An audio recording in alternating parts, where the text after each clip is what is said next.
une semaine. Je suis parti une semaine en vacances. Je reviens. Je m'aperçois qu'Emmanuel Macron a déclenché la guerre contre la Russie, qu'il est en train d'essayer de vous embobiner pour que vous alliez financer l'armement, qu'à côté de ça, il dépense votre argent, mais par centaines de millions d'euros pour refaire les enseignes des tabac-presse, et qu'en plus, pour couronner le tout, l'Algérie nous renvoie ses OQTF. Bonjour et bienvenue dans cette nouvelle vidéo de DME en direct. Comme toujours, si vous n'êtes pas abonné, je vous suggère de le faire et de cliquer sur la cloche pour être prévenu lorsque je sors une nouvelle vidéo. Et vous devriez aller voir sur la boutique DME, le lien est dans la description. Vous allez sûrement trouver quelque chose qui vous plaît. Alors, je reviens de vacances, j'ai passé une semaine en vacances. Vous avez peut-être vu, j'ai mis des vidéos, mais c'était des vidéos que j'avais préenregistrées sur des sujets de société. D'ailleurs, ça a plutôt bien marché, donc je vois que vous aimez ce genre de vidéos. Mais là, je vous assure que pendant toutes mes vacances, pendant toutes mes vacances, je me suis demandé si je tournais une vidéo. Puis je me suis dit, ouais, non, pense à tes poussins. Hein, je suis pas parti avec mon poulailler, je suis pas parti avec mes enfants. Pense à tes poussins. Ils n'ont pas demandé à ce que tu enregistres des vidéos, ils ont demandé à être avec toi pour aller visiter le Sacré-Cœur.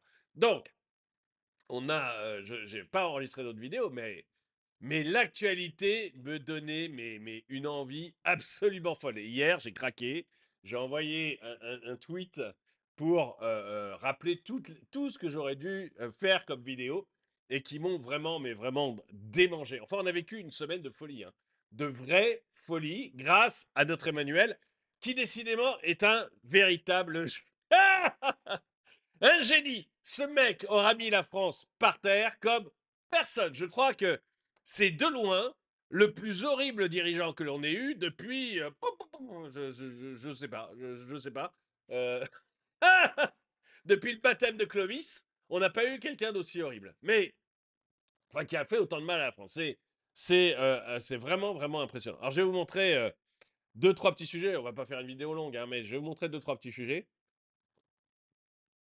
qui m'ont un peu escagassé et j'aurais aimé partager avec vous. Et puis je vais vous dire rapidement ce que j'en pense. Alors là, c'est le pompon. La France part en sucette totale en une semaine.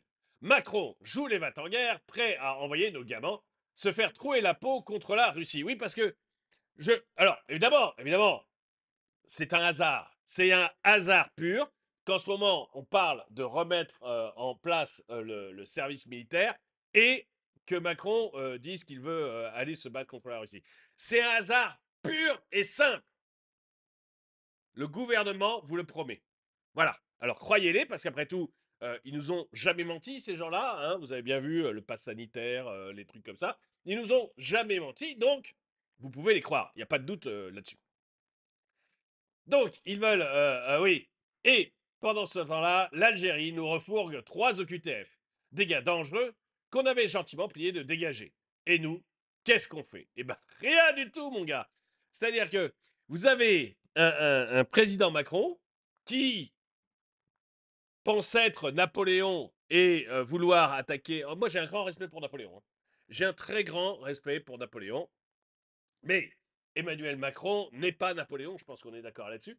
Et donc, on a Napoléon nous aura laissé quelques souvenirs qui, ne serait-ce que le code civil. Donc voilà, on peut dire que notre cher Macron n'est vraiment pas au niveau. Mais peu importe.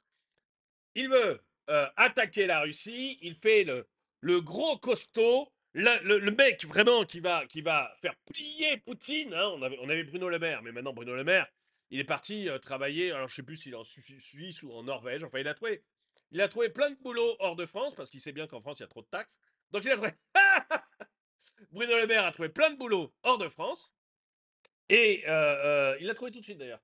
C'est marrant, moi je trouve ça marrant que comme nos ministres de l'économie trouvent, ou alors le ministre du numérique, vous voyez, va trouver immédiatement un travail dans une entreprise du numérique en arrêtant d'être ministre. Hein. Le ministre de l'économie va immédiatement trouver du boulot dans des entreprises. Mais tout de suite, tout de suite, tout de suite. Bon, je sais pas, c'est sûrement un fait du hasard ou le fait qu'il ait montré à quel point il était bon comme ministre de l'économie qui a fait que les entreprises aient dit, mais il faut s'arracher cet homme-là. Il a quand même mis Poutine à genoux. Bon, enfin, je veux pas insinuer quelque chose parce que Bruno Le Maire est un homme foncièrement honnête qui lui aussi ne nous a jamais menti. Quand il croyait qu'on était au début des Trente Glorieuses, il y croyait vraiment. Quand il vous a dit qu'il n'y avait pas d'inflation, il n'y avait pas d'inflation. Quand... Quand il disait à toutes les personnes comme moi qui faisaient des vidéos que on allait tenir le budget, bah on a super bien tenu le budget, tout le monde s'en est aperçu. Quand il est allé devant la représentation nationale pour les engueuler, pour leur dire non, non, mais je vous assure, on sera à 4%. Ah, il a réussi. Donc, c'est un homme foncièrement honnête. Hein. Donc, il faut surtout pas aller dire du mal de notre Bruno, surtout qu'il n'est plus là. Mais donc, depuis que Bruno Le Maire ne veut plus mettre la Russie à genoux, eh ben, on a Emmanuel Macron qui se dit que ça serait pas mal. Et surtout qu'en ce moment, il a beaucoup de problèmes vous voyez, en politique intérieure. Donc, quand vous avez des problèmes en politique intérieure, vous déclenchez une guerre à l'extérieur, et comme ça, tout le monde oublie. Tout le monde se met derrière le chef. D'ailleurs, vous avez vu, ça cote de popularité d'après les sondages. Mais les sondages, on peut en reparler. D'après les sondages, sa cote de popularité a gagné 10 points. Donc tout le monde veut suivre Macron. C'est une bonne tactique. Mais donc il veut mettre à genoux Poutine. Par contre, il tremble devant l'Algérie. Alors, je veux pas être méchant avec l'Algérie, hein, c'est sûrement un grand peuple, mais je rappelle juste que la semaine dernière, l'Algérie, pour la première fois, et c'est un moment historique, a réalisé un paiement avec une carte bleue sur un DAB. Vous savez, le petit truc là que vous apporte le serveur à la fin du repas. C'était même un ministre qui a fait ça en Algérie, parce que c'était la première fois. Donc, l'Algérie a une technologie géniale, et d'ailleurs, vous allez voir des influenceurs algériens dans 1 ou 2 semaines qui vont vous dire que l'Algérie a inventé la carte bleue et le mode de paiement avec le sabot. Ça, il n'y a pas de doute là-dessus. Mais après tout, ils ont construit la muraille de Chine, donc ils sont capables de tout. Et donc, on a peur de l'Algérie, voilà, dont le niveau technologique est d'avoir pu payer la semaine dernière pour la première fois avec un sabot et une carte bleue. Voilà. Donc, on recule devant ce peuple-là. Et alors, Emmanuel Macron, d'après ce qu'il dit, moi, je n'ai pas vu, mais vous avez vu sûrement ça dans la presse. Il a peur. Je crois que c'est le journal du dimanche qui a sorti ça ou Marianne, je me rappelle plus. Il a peur parce que il y a trop d'Algériens en France et il a peur qu'il y ait des émeutes. Mais mon gars, s'il y a trop d'Algériens en France et que tu as peur qu'il y ait des émeutes, il est peut-être temps de faire le taf. Tu vois? Au lieu d'aller attaquer la Russie, occupe-toi déjà du 93. Ou alors, tu n'as pas peur tu n'as pas peur de l'Algérie, tu n'as pas peur des Algériens qui sont en France, et c'est juste que tu aimes que les OQTF te reviennent en pleine face à chaque fois que le président algérien a un pet de travers. Je ne sais pas, je ne sais pas, je ne sais pas, vous me direz, mais vous m'avouerez que comme chef de guerre, on a déjà fait mieux. C'est aussi ce qui me fait penser qu'il n'y aura pas de guerre et que tout cela est uniquement lié, mais vraiment uniquement lié au fait de vous faire raquer un petit peu plus de sous-sous. Il n'y aura pas de guerre, et surtout pas avec la France, sauf si notre Macron se met à déconner encore plus. Mais sinon, il n'y aura pas de guerre, notamment avec la France, parce qu'on a l'arme nucléaire. Et que, certes, les Russes sont durs au mal, mais ils ne peuvent pas ignorer qu'on a une centaine de têtes nucléaires. Et qu'ils en ont beaucoup plus que nous, hein. On est d'accord, en cas de guerre, la France est vitrifiée, hein. En cas de guerre nucléaire avec la Russie, la France est vitrifiée. Mais nous, on fait mal quand même à la Russie. Vous voyez, Moscou, terminé. Saint-Pétersbourg, terminé. Enfin voilà. Donc, ils ont pas envie. Puis pourquoi faire? Je veux dire, une fois qu'ils auront conquis la France, ils vont en faire quoi? Je veux dire. Bon, enfin, je ne pense pas qu'il y aura de guerre avec l'Algérie pour ça. Je pense que c'est vraiment pas l'Algérie, la Russie pour ça.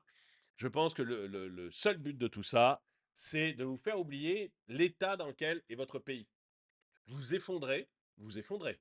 Hein, économiquement, c'est la bérésina. Le gouvernement, en avril, va nous expliquer que finalement, le déficit, ce ne sera pas 5,5, ça va être 6, et qu'il va devoir augmenter les impôts. Les retraites, ça va être aussi une catastrophe.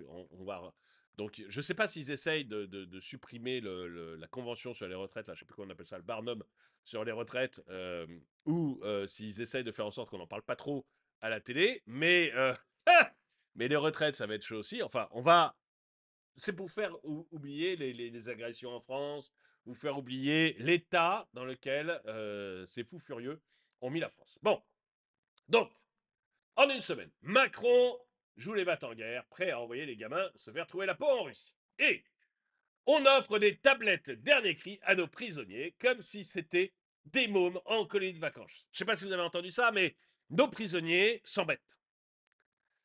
Et l'oisiveté est la mère de tous les vices.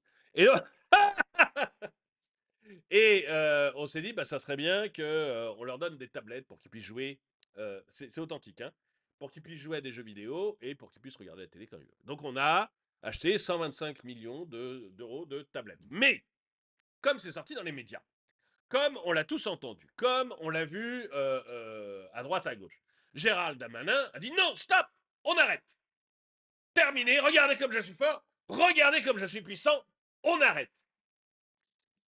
Moi, j'ai une question. Le ministre de la Justice n'était pas au courant qu'on allait acheter pour 125 millions d'euros de tablettes pour les prisonniers? Peut-être. Dites-moi ce que vous en pensez dans les commentaires. Peut-être que Gérald n'était pas du tout au courant qu'on allait acheter pour 125 millions de tablettes aux prisonniers et qu'il l'a découvert comme moi en regardant Twitter. Et s'est dit, mais non, c'est un scandale. J'arrête. Ou est-ce que vous dites, ah, mais pour les prochaines élections, Gérald, il a une image d'homme fort et il veut garder cette image d'homme fort pour plaire à la droite et essayer de jouer son jeu pour être élu? Je ne sais pas. Je ne sais pas. Hein, mais j'ai un petit doute quand même. Parce que Gérald Darmanin, ça fait 2 fois qu'il nous fait le coup. Là, depuis le début du. En fait, on a Bruno Retailleau qui, systématiquement, se voit revenir ses OQTF en pleine tête. Des gens dangereux, hein, des gens condamnés, multicondamnés et tout. Les Algériens disent non, non, nous on n'en veut pas, oh là là, on va pas prendre des dingos chez nous, hein. Vous les gardez, nos dingos, vous les gardez s'il vous plaît. Donc, Retailleau les reprend à chaque fois. Et à chaque fois, Retailleau devant les médias, c'est pas bien du tout, je suis très fâché, nous allons vraiment nous montrer très fermes vis-à-vis de l'Algérie. 3 fois. 3 fois qu'il nous fait ça. Bruno, si j'ai. Je suis. Je me rends compte que la vidéo est plus cool que d'habitude, mais. Enfin, sur un ton différent d'habitude, mais je veux quand même dire ça. Bruno, en fait, il y a 2 choses. Soit tu peux le faire, et tu le fais. C'est-à-dire le rapport de force contre l'Algérie, tu peux le faire, et tu le fais. Soit tu ne peux pas le faire, et tu nous dis, écoutez, moi, je ne peux pas expulser les OQTF algériens, le président de la République s'y oppose, donc je démissionne. Et là, ça aura de la gueule. Parce que, à force de nous dire, je vous allez voir mes petits bras musclés, vous allez voir comme je suis fort, vous allez voir comme je suis puissant, et derrière, il n'y a rien qui change, on va finir par penser que tu nous racontes des carabistouilles. Et comme on a eu un Bruno Le Maire, comme on a eu d'autres ministres de la Justice ou d'autres ministres de l'Intérieur avant toi qui nous ont raconté des carabistouilles, on commence sérieusement à se poser des questions sur le gouvernement. Donc, je pense que tu as. Moi, Bruno Retailleau, j'ai rien contre lui. Je constate juste que ça fait 3 fois qu'il me raconte la même chose. On ne peut pas accepter le retour des OQTF. Je suis très fâché. Il faut mettre un rapport de force contre l'Algérie. Mais fais-le, le rapport de force. Fais-le, le rapport de force. Il y a 2 siècles, on va fêter. Je ne sais pas si vous le fêtez, mais il y a 2 siècles, à quelques jours près, on a eu comme ça les Algériens, notamment les barbaresques, qui ont cassé les pieds à la France. Et on a eu le dé d'Alger, qui était le patron des Algériens, hein, le dé d'Alger donc, qui a giflé avec un éventail l'ambassadeur de France. Bon, on a envahi l'Algérie en 3 semaines. Voilà. Donc, alors ça ne s'appelait pas l'Algérie, c'était plein de territoires différents. Mais on était à Alger au bout de 3 semaines et on virait le dé d'Alger. Et puis voilà. C'est comme ça qu'on démarrait notre arrivée en Algérie. Donc, je dis pas qu'il faut aller envahir l'Algérie, on a déjà beaucoup à faire avec la Russie, et je suis un pacifiste. Mais on a quand même des possibilités de rapport de force avec des pays qui ont découvert le paiement par carte bleue la semaine dernière. Je suis désolé. On a des possibilités de rapport de force avec ces pays-là. Surtout qu'on a le Maroc avec nous. Et la Tunisie aussi, je pense. Donc franchement, allons-y. Allons-y. Arrêtons de nous faire kikiner. Faites-les rentrer dans le rang. Et puis hop. Et quand on vous demande pas on demande pas à l'Algérie de s'agenouiller devant la France, c'est pas l'esprit. Mais quand on vous renvoie vos criminels au QTF, vous les prenez. C'est simple. Alors, donc, il y a les tablettes dernier cri que l'on offre aux prisonniers. Oh, j'ai vachement digressé, hein, mais bon. et Darmanin qui a râlé. Bon, et puis vous avez eu le ministre de la Culture, alors, le ministère de la Culture, c'est Rachida Dati, la ministre. Je sais plus, en fait, ils vont tellement vite. Je crois que c'est encore Rachida Dati, mais ils vont tellement vite, on n'a pas le temps de s'attacher. Et... et donc, la ministre de la Culture claque des fortunes pour une enseigne de boutique de presse aussi illusible qu'inutile. Et pendant ce temps, donc là, vous avez probablement vu aussi la nouvelle enseigne. Donc, c'est le ministère de la Culture qui a fait ça. Donc, moi, je me pose une question. En quoi ça relève du ministère de la Culture?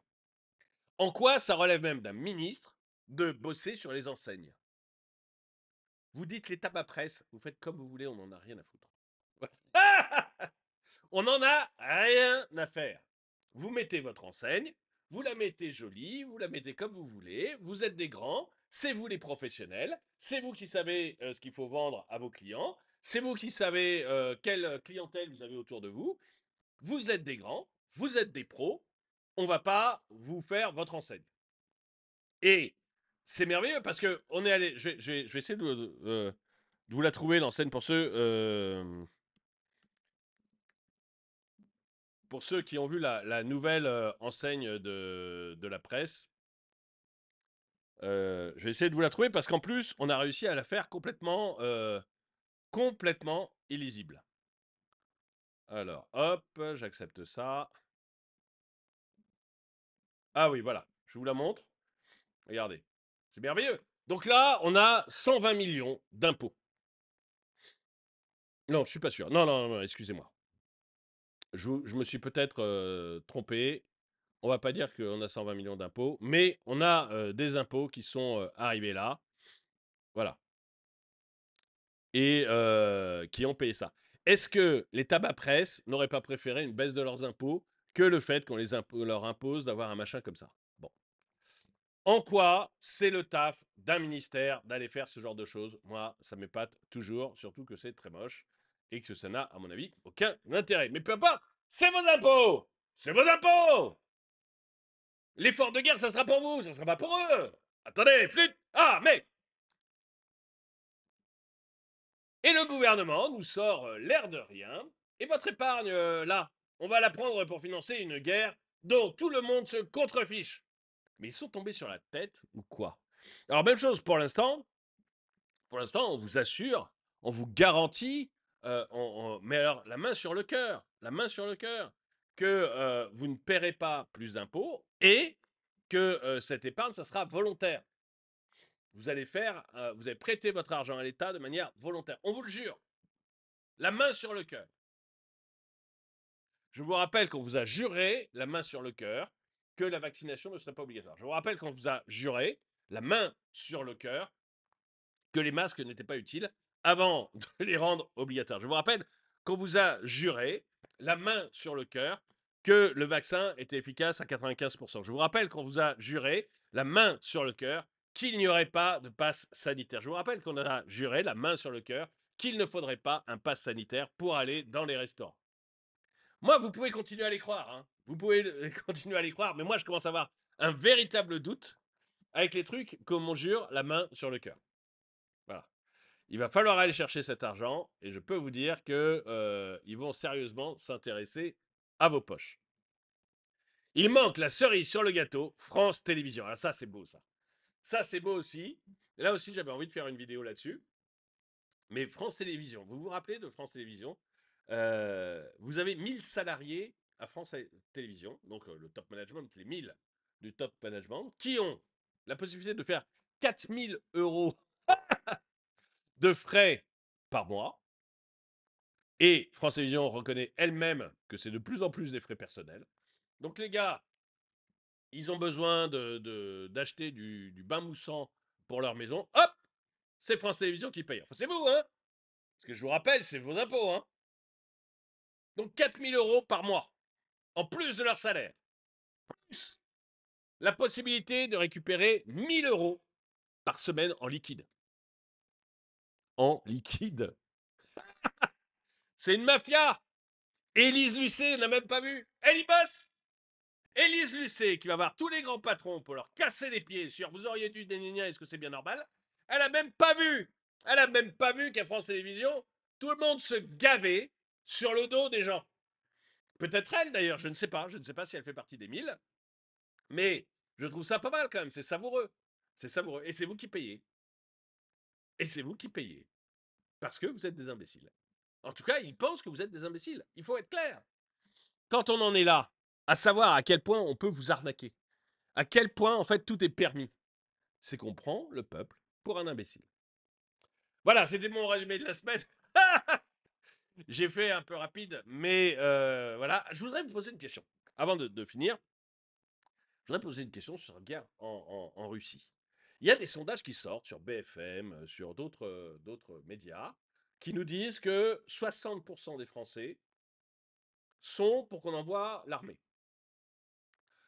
Vous avez aussi 60 à 70% des jeunes qui veulent. Non, 60 à 70% des Français qui sont pour le service militaire.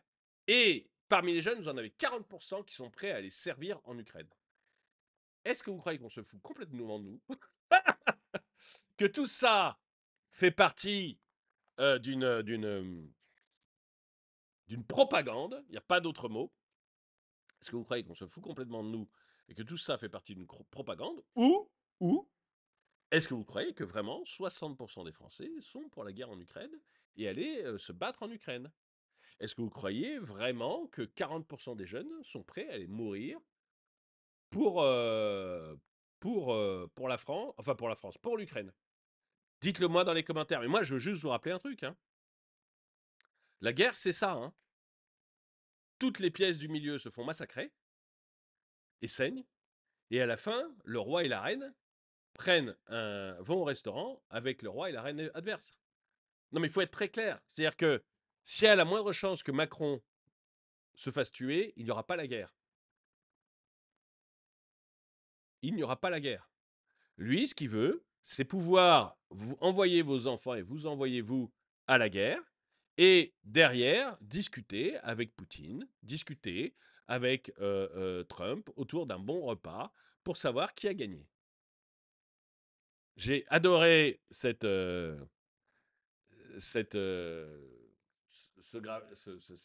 dessin. Dites-moi ce que vous en pensez dans les commentaires et dites-moi vraiment si vous pensez que les sondages qu'on nous sort actuellement sont vrais. C'est peut-être moi qui suis décalé. Après tout, ça fait quelques temps que je ne suis pas. Ça fait une semaine que je suis en vacances. Mais, mais moi, j'ai pas changé d'avis, hein. Je suis contre la guerre. Je trouve que c'est complètement ridicule. Qu'on n'a absolument aucune chance que Poutine arrive jusqu'en France. Qu'on n'a même absolument aucune chance qu'il envahisse un autre pays européen. Tout simplement parce que c'est un pays européen et qu'on a l'arme nucléaire. Et regardez comme il a galéré pour conquérir 20% de l'Ukraine. Donc, vous vous rendez compte s'il enchaîne derrière avec la Pologne et puis l'Allemagne.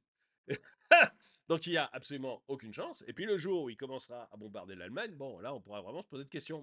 Mais il y a vraiment. Je serais letton, je serais estonien, j'aurais un peu peur. Mais je suis français. À mon avis, il n'y a zéro chance. Dites-moi ce que vous en pensez dans les commentaires. Est-ce que c'est juste de l'intox pour cacher le bilan calamiteux de notre président? En tout cas, je ne sais plus ce que je disais. En tout cas, n'oubliez pas d'aller sur la boutique. Le lien est dans la description. Mettez un pouce vers le haut, commentez, partagez. Et moi, je vous dis à très bientôt.